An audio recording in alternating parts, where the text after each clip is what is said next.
So today's topic is how to know about pending court cases on an immobile property before trying to purchase the immobile property. Now there is absolutely no mechanism in India to know that aspect, that is whether there are any pending disputes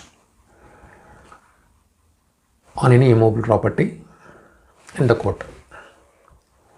And unfortunately there is no title guarantee law in India also. That is, if at all you are purchasing a property from the seller, the only thing you have in your hand is that you can recover money if there is a problem in the immobile property.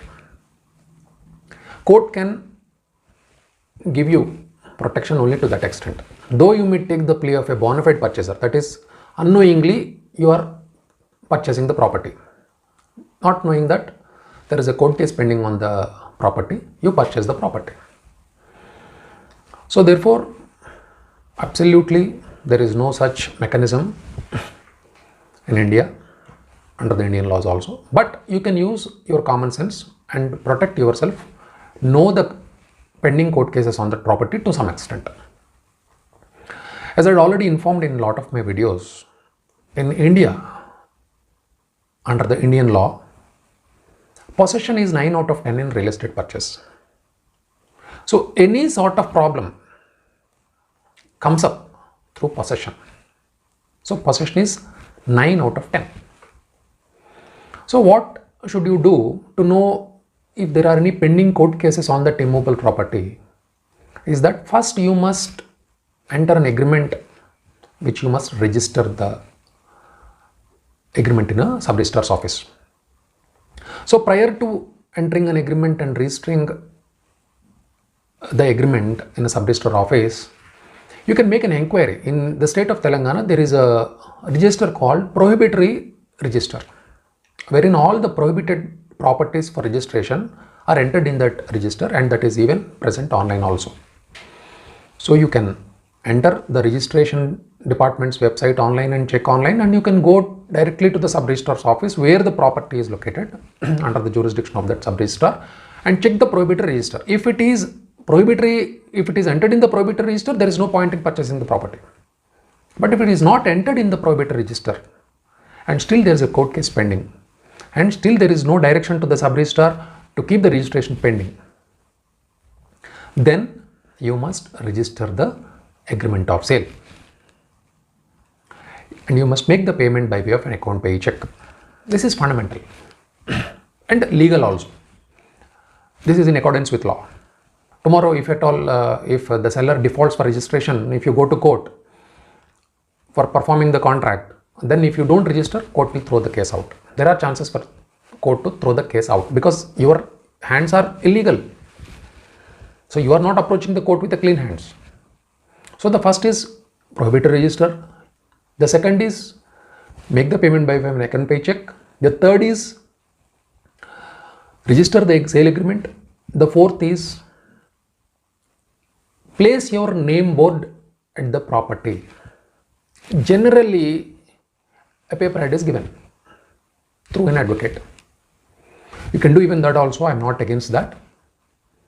But the most common sense approach could be to place a name board around 3 by 3 or 3 by 4 size, 3 feet by 4 feet size, name board in front of the property with the permission of the seller. That aspect has to be noted in the sale agreement, and you must clearly inform the seller that you are going to place that board and wait for any disputes to come out or crop up before you go for registration. If you could do that, generally disputes come out, claims come out. Check for the possession of the property. Investigate before invest. Verify the credentials of the seller. Verify the credentials of the property with the neighboring property owners.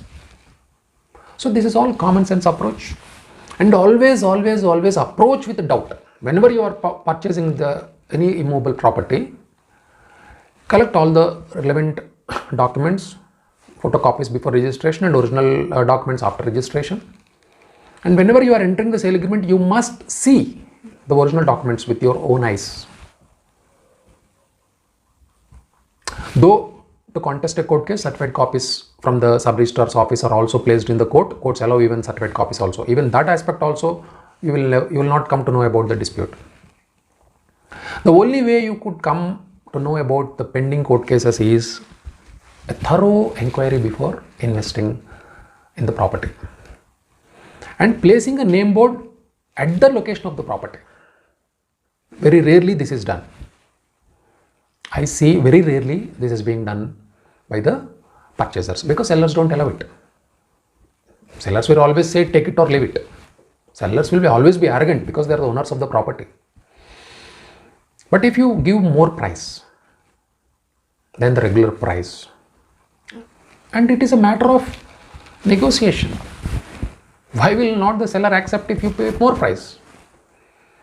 So therefore, unfortunately, there is no mechanism to know about the pending disputes in the court pertaining to that real estate property. But if you go to the site and take all the necessary steps, which I had informed right now, I think to some extent, you can save your money.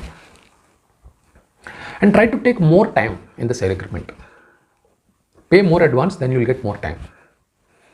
Through account paycheck, if you pay more advance, register the property, check the credentials of the seller, character of the seller, approach with doubt. That is the simple answer, simple common sense technique I am informing you. Approach with doubt. Okay, thank you. Thanks for watching and all the best.